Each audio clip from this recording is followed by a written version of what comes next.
लो नए नए दुगो पायजामा सैया हो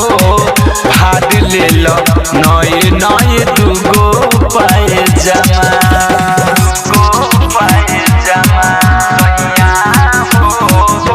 ज्योति रिकॉर्डिंग स्टूडियो घोड़ा सहन लखा सैया हो भाग ले लो नए नए दुगो पायजामा भगुआ में सुधरल नाही सैया तोहरे चाल हो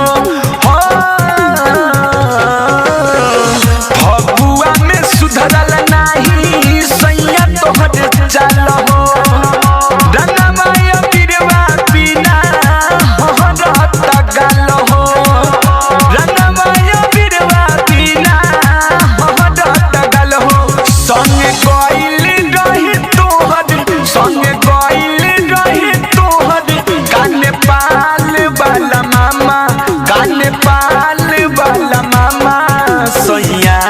हो बलमू हो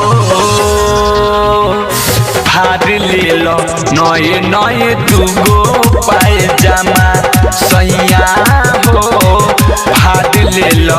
नए नए दुगो पायजामा भाग ले लो नए नए दुगो पायजामा सैया हो भाग ले लो नए नए दुगो पायजामा राइटर ससी सराबी बड़ा उत्पाती हो अलबिला सुत सैया बड़ा उत्पाती देहिया में तोहरा लगल बा चल छैटा माटी देहिया में तोहरा लगल बा चल छैटा माटी गांजा पी के तोहरे पापा गांजा पी के तोहरे पापा के उपटल बाट दामा देखो उपटल बाट दामा सैया हो बलमू हो भाग ले लो नए नए दुगो पायजामा सैया हो भाग ले लो नए नए दुगो पायजामा।